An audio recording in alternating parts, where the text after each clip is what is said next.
今天是2021年1月15号。1月15号，大家还记得去年今天是干了什么？去年今天，如果大家还没有健忘的话，是中美之间签订了第一贸易阶段的协议，也就是去年的今天啊，在白宫啊，川普总统用200多人的规模，跟来自中国的这个代表中国签订贸易协议的刘鹤，那么签订了第一贸易阶段的协议。这个协议呢，签订下去到现在整整1年了。那么1年下来执行的怎么样？只要你回头看一看，中共跟任何一个地方、跟任何一个国家签订的任何协议，中共是不会兑现的。这个第一贸易阶段协议，中共几乎是完全没有兑现，仅仅是买了一些，那么买也没有达到中美贸易第一阶段所签订协议里面需要购买的那一部分内容，也就是那个金额完全没有达到。当然了，中共的理由就是有不可抗拒力嘛，也就是在签订了第一贸易阶段协议以后，不到1个礼拜，武汉就封城了，中国呢就开始了有了这个中国病毒向全世界传染。那么美国受到的伤害最大，在美国受到这个病毒感染之后，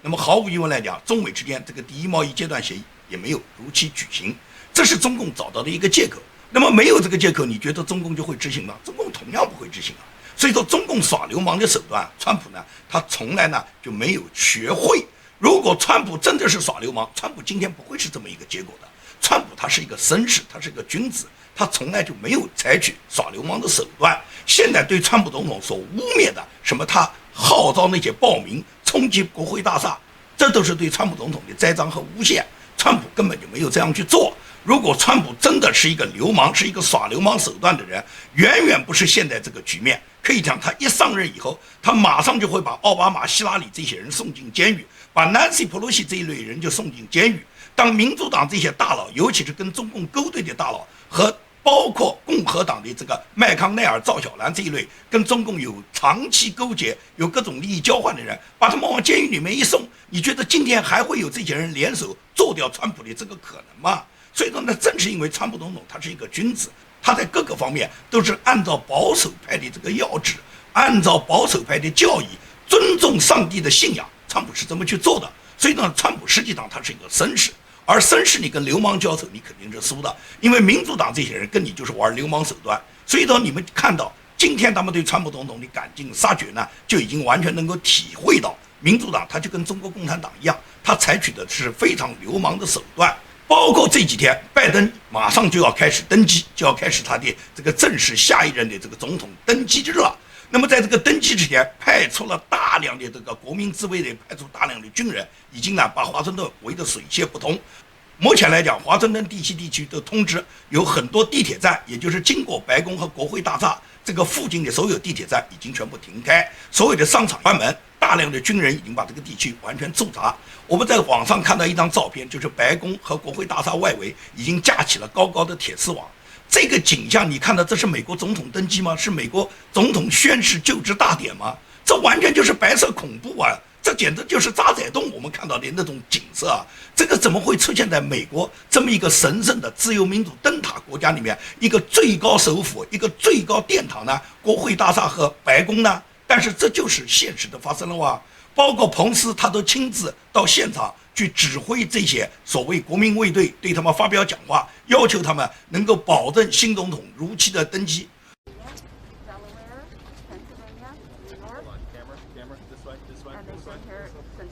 So I just encourage you to be vigilant, okay? Respect the unified chain of command, look after your people, and we're going to deliver to the American people. A safe inauguration. We're going to swear in a new president, a new vice president. We're going to move our nation forward, okay? You're going to make it possible. So thank you all very much. 彭斯呢，可以讲他这一个人一生都扮演了这种虚伪的角色，也就是说，他作为一个清教徒，你看到本人非常的廉洁律己，他连跟别的女生会面的时候都不会单独出席，他都要带着老婆一块去的，看上去好像他一直遵守这个上帝基督教规，但实际上这个人内心非常虚伪，在关键时候就表现出他的这副狐狸尾巴了。他现在去对这些国民卫队的指挥，要求他们保证新总统的登基，不过是表演给别人看嘛。那么彭斯，你觉得他的政治生命还能延续吗？可以讲到今年1月20号，他卸任了这个副总统以后，他就再也没有在政治上成功的机会了，因为没有选民会选举他嘛。支持川普总统的所有选民，不会有任何共和党的这些选民还会投选他彭斯任何人一票，也就是没有任何人会投彭斯的票。彭斯在共和党选民这边已经失去了所有的支持。那么你觉得民主党人会投选他吗？民主党人会支持到彭斯吗？没有人会支持他，民主党只会有人去笑话他，认为他关键的时候卖主求荣嘛。所以说彭斯就是这么一个结果。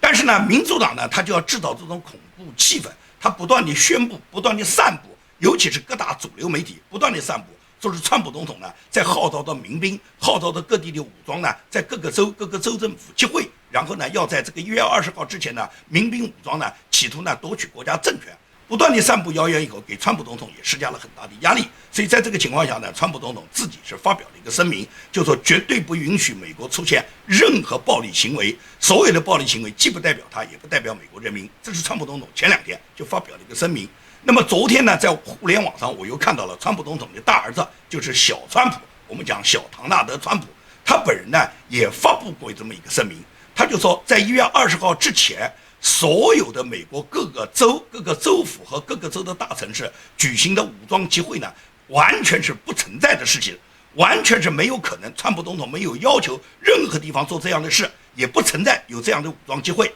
如果现在真的有人在网上发帖要求你们去搞什么武装集会，那也是一种栽赃陷害的表演，也就是这些人他们企图通过这种表演，然后给川普总统栽赃陷害。小川普也就是小唐纳德·川普号召大家都不要去参加这样的武装集会。那么我相信他讲的话是代表川普总统的意思的，也就是告知大家不要去搞这种武装集会，因为呢，川普总统已经决定平静地接受他现在的这个结果。那么现在这个结果，你觉得是不是川普总统的政治生命就终结了呢？远远不是。小唐纳德·川普之所以号召大家不要现在去参加各种武装集会，但是他已经密集的和埃隆·马斯克做了很长时间的他们深切的密谈。这种密谈的结果，也就是埃隆·马斯克他准备建立一个右派的媒体，也就是说马斯克已经看不下去了，并不是马斯克他跟川普总统关系有多好，其实马斯克内心里面他并不那么佩服川普的，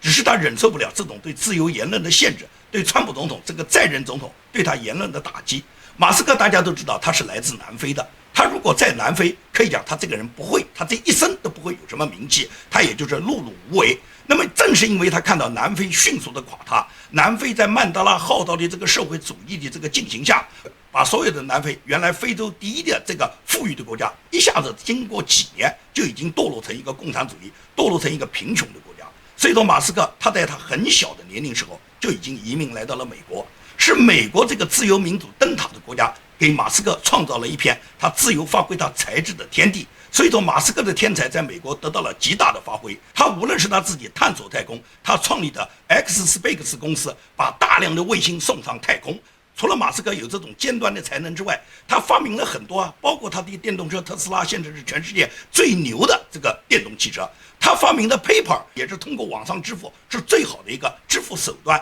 所以说马斯克这种天才可以讲没有什么东西能挡住他。他现在要做一个右派的媒体，就是要打破现在给推特、给脸书以及几大科技媒体对全球人们言论的封锁。因为马斯克终于想通了，他过去探索太空，他只是把自己所有的才智去探索人类未知的事情，去了解那些科技，了解太空那些玄幻的人们还不掌握的各种科技知识。但是他后来发觉，掌握科技探索人类未知的这些太空的新信息，根本就不如控制人的思想重要嘛。你看看脸书也好，推特也好，亚马逊也好，谷歌也好，他们不就是控制了人的思想，最终就是控制了这个世界嘛。所以说马斯克他完全有这个才干嘛，因此马斯克就决定要开发自己的手机操作系统，也就是全世界的手机啊，大家都知道现在只有安卓和苹果2种系统，也就是说任何人一个手机你都受到安卓和苹果的限制，这2家公司如果不给你使用，你这个手机就是一块大砖头。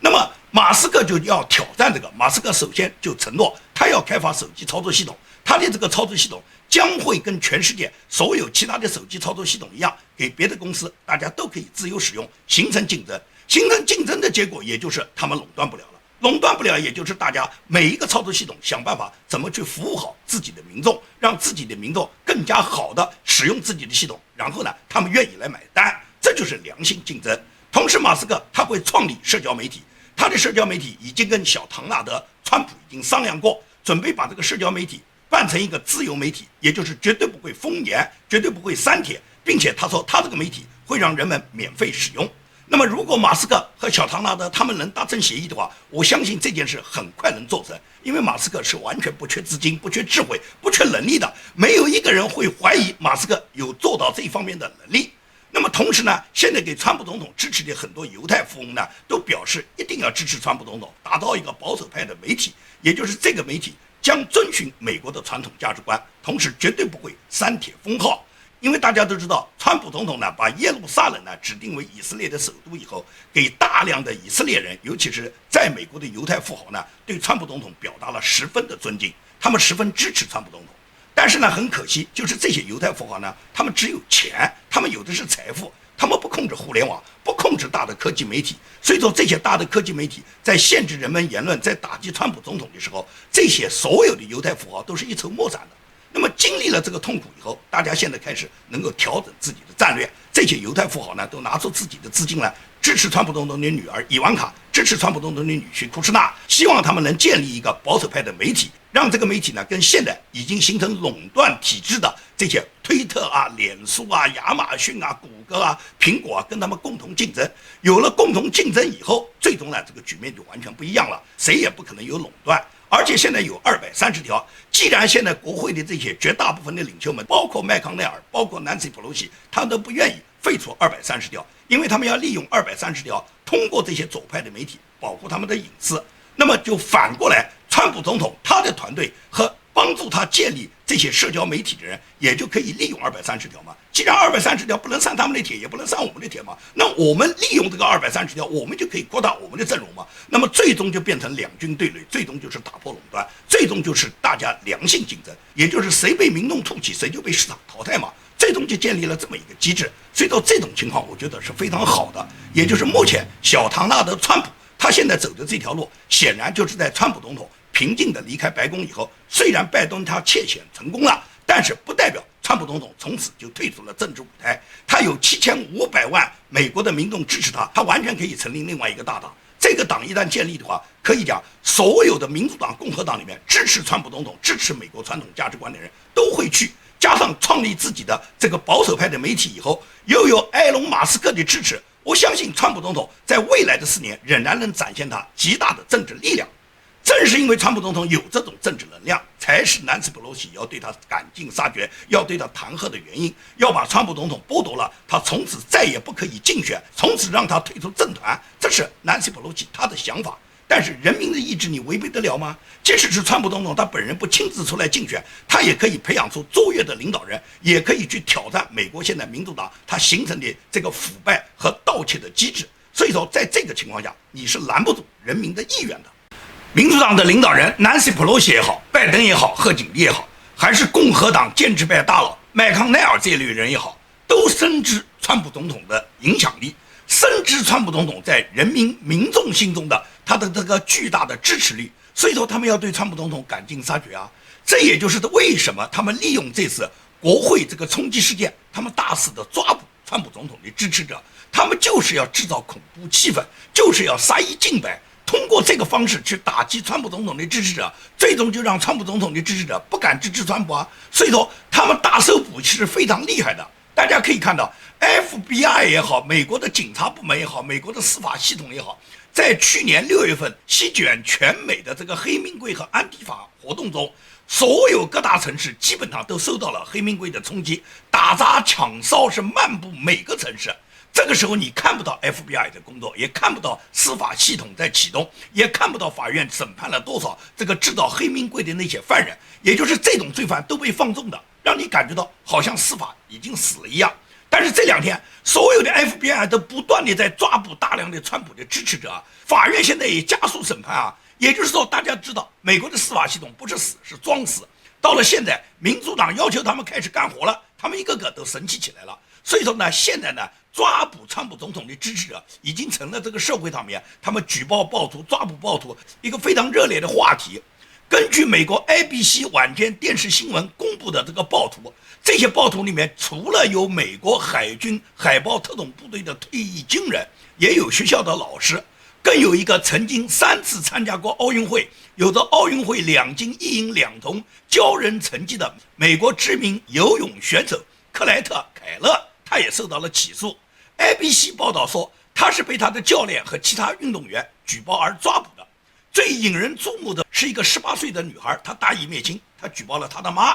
她母亲呢最终呢就被这个单位首先开除了，因为呢开除以后她就没有学费了，她妈就没有工资来支付她上学的费用。现在她在网上发起了募捐，也就是你看看文革当年中国50多年前发生的那些所谓大义灭亲，这种儿女举报父母，同事之间互相举报，教练和队员互相举报其他运动员的这种现实，在美国现在也发生了。到了这个时候，你还认为这个美国是你所想的那个自由主义灯塔吗？拜登现在马上要当选了，拜登马上就要接任总统了。他在昨天宣布了一个他马上对美国的一个纾困计划，他拿出了1.9万亿美元，要对美国现在民众和中小产业给他们进行补助。拜登在他自己进行这个讲话这个直播的过程中，只有几千个人看啊，那么点彩的人比点赞的人多得多。这就是一个所谓有8000万民众支持的当选的高票当选的总统，他的一个直播，而且是给民众发钱，并且是川普总统曾经要求发到2000，然后被民主党和麦康奈尔否决的，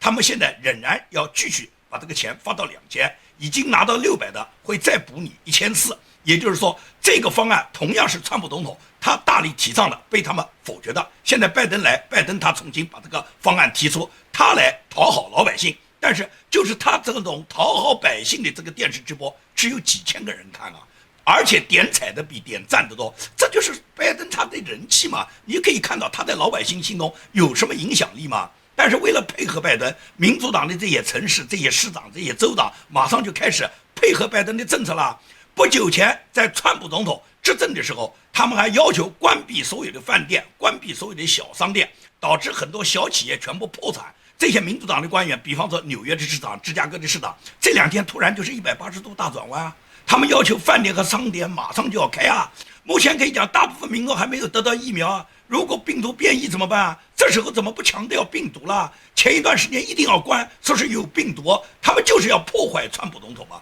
就是让民众让你们小饭店、小商场都关门以后，让你们活不下去嘛，让你们没有就业的机会，让你们没有盈利的机会，然后你们去怨怪川普嘛。现在拜登上台了，现在病毒就像没有了一样，马上又号召大家开了。也就是说，民主党他根本就不管老百姓的死活，病毒不过是他们的政治工具，亿万人民的生计和他们的生活水平、生活高低根本不管他们的事，他们只不过是操纵人民嘛。所以说，民主党上台以后，你就可以看到，向社会主义滑坡的速度是非常非常快的。其中，美国有一所公立学校已经决定要把乔治·弗洛伊德作为他们学校的名字重新命名。乔治·弗洛伊德大家都知道是去年6月份死的那个吸毒和使用假币的那个犯人，就是这个犯人，现在他成了英雄了，要被美国的一个学校以他的名字来命名。所以说你看看美国他这个道德他究竟是什么标准，也就是弗洛伊德这样的人，他居然可以用他的名字来命名学校，而那个在空军服役14年支持川普总统的这个退役女军官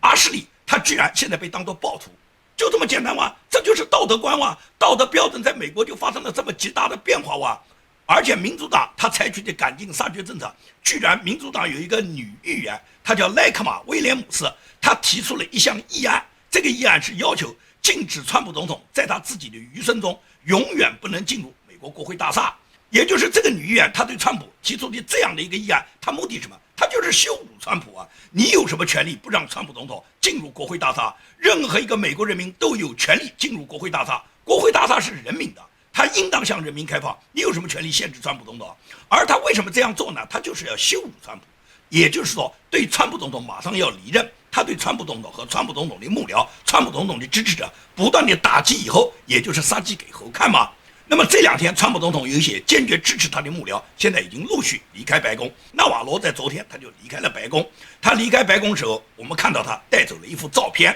这幅照片就是中美贸易谈判，川普总统率领他所有的这个谈判团队和习近平率领的中国谈判的团队，他们在谈判桌上的一张合影。这张照片给纳瓦罗把他带走了，也就是纳瓦罗很珍惜他作为川普总统的贸易顾问，在整个川普总统执政期间，对待中国打击和给中国加关税以及对中国的贸易制裁，他是做出了不可磨灭的贡献的。那么支持川普总统最坚决最有力的是蓬佩奥，可以讲蓬佩奥国务卿我们一点都没有看错，他是一个诚实守约坚持到底的人，他坚守信仰，可以讲他跟川普总统彼此关注，而且他始终跟川普总统是同一个路线，他跟川普总统价值观一样，尤其是对待中国的问题上，他比川普总统要看得高、看得深、看得远，也就是他比川普总统的胸襟、胸怀和他对自己的立场和他的坚毅度都一点都不弱于川普总统，甚至是高于川普总统。可以讲，蓬佩奥直到现在站好最后一班岗，他每天都在发布大量的推特，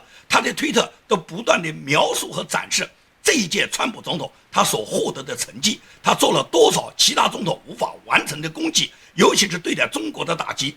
对待缔造中东和平。而且蓬佩奥认为川普总统是应当获得诺贝尔奖的，尤其是对待中国那些盗窃美国知识产权、渗透到美国的大小间谍和帮助中共在美国干的脏活的这些人，包括那些科学家，都要给予坚决的打击。昨天麻省理工学院的一个教授叫陈刚，他就是因为在中美两边通吃两头，然后被美国抓捕了。这个人是一个顶端人才，陈刚的简历相当惊人，他是生于1964年，是湖北南藏人，是美国奈米热电材料和流体学者，是美国国家工程院的院士，是麻省理工学院的教授。可以讲，这个人的学术成绩是非常高的，他现在就差一个诺贝尔奖，也就是他跟张守贞一样，是在美国发展的来自中国的一个知名的美籍华裔学者、美籍华裔科学家。但是呢，所有的中国科学家在美国都是两头吃的，一是欺骗美国政府，第二个是把美国的产业、美国的科研成果把它呢卖给中国。这个陈刚就接受了中共大致2900万美元的资金，2900万美元的资金相当于3个多亿人民币啊，包括他接受来自中国南方大学的1900万美元。陈刚呢，把他自己在麻省理工学院获得的各种科学成果呢，把它卖给了中共。所以说呢，像陈刚这样人被抓捕一点都不奇怪。在美国的绝大部分的科学家，绝大部分来自中国的这些前人学者，基本上他们都是两头吃，就是在美国科研院所拿到美国国家的经费，研究到美国的科研成果，然后把这个成果呢，把它拿到中国去卖给中国，或者在中国的研究室里面当做他在中国的研究成果发表，那么中共再给予他大量的资金支持。所以这种人被美国抓捕的已经非常多，而且会源源不断的还会被美国抓捕。这都是在川普总统任上，在国务卿蓬佩奥的领导下对中共给予的严厉的打击。这些成果我不知道有多少人看到，尤其是川普总统，他在伊朗问题、在气候问题上面，他选择了一个完全不依靠中国，完全是摆脱中国，他自己独立采取的方式。但是拜登不一样，拜登现在刚刚上台，他就提出在伊朗问题上、在气候问题上一定要跟中国合作。那么也就是说，他白白送给了中国他要挟美国的这样的机会，因为中共就希望在伊朗问题、在气候问题上面对美国形成一个要挟的砝码，而拜登呢正好就投怀送抱。所以说你可以考虑到，拜登在执政以后，中共对美国的影响力会继续加大，而且美国会很多方面会屈从于中共。那么毫无疑问来讲，中共它就影响了拜登，控制了美国政府，而且渗透了美国政府以后，美国在中共大举的侵入、大举的思想渗透、红色意识形态渗透，加上对美国高层对他的直接影响，并且把大量的利益输送给美国高层。美国现在的高层，尤其是拜登任命的绝大部分的官员，都跟中共有着太密切的联系，这些人都跟中共有太多的利益关系，所以说这些人纷纷要求跟中共和好的。因此来讲，中共就又活过来了。也就是说，中共他通过这个方式，最终就是控制了美国，把共产主义渗透到美国，输送到美国。美国在民主党在拜登的领导下走向共产主义、走向社会主义是不远的将来的。因此，那些大量的来到美国的华人朋友们，我不知道你们是不是真的，你们就愿意接受，你真的就支持黑名贵，支持安提法，支持男女可以同一个厕所，支持大麻合法化，支持抢劫、盗窃950美元以下不起诉，支持非法移民，支持你的孩子可以自由选择性别，支持12岁以上的女生可以性交合法化。如果这些东西你都支持，那你有没有想过，你本人为什么要来到美国？你看到美国现在被拜登已经发展成为一个少数主义和穆斯林官员来管理的国家，你觉得这就是你心目中所追求的自由主义的灯塔吗？如果你认为这个美国就是你所向往的美国，那么我就恭喜你了，你千辛万苦来到美国，那是你自己人生你最正确的选择，你就这样去做吧。所以说，在比较川普和拜登的问题上，我做过大量的解释，我这种解释未必有人听得进去，但是我就告诉你们，为什么川普民主党一定要封杀他，为什么那么多来自中国的曾经被中共专制所压榨的这些华人，他们到美国追求民主、追求自由的时候，他们也那么去痛恨川普。这个很简单，川普他的理念就不是你追求的理念。川普一句要排干华盛顿沼泽，他实际上就是得罪了美国国内的所有的政治势力。川普一句美国优先，他实际上就是得罪了世界上所有其他美国盟国的利益，因为美国优先他们就获不得机会了嘛。再一句，川普一句假新闻 fake news 就得罪了所有的主流媒体。但是川普他一生他来自初心的讲话，让美国再次伟大，就让他赢得了史上最多选民的支持。川普他每一张选票都是真实的，7500万选民支持川普是发自内心的。所以说你相信川普他永远是人民心目中的总统，川普会率领着民众为制造美国的再次伟大，他会领着大家走向一个更光辉的未来的。好，今天的节目呢就跟大家做到这里，谢谢大家。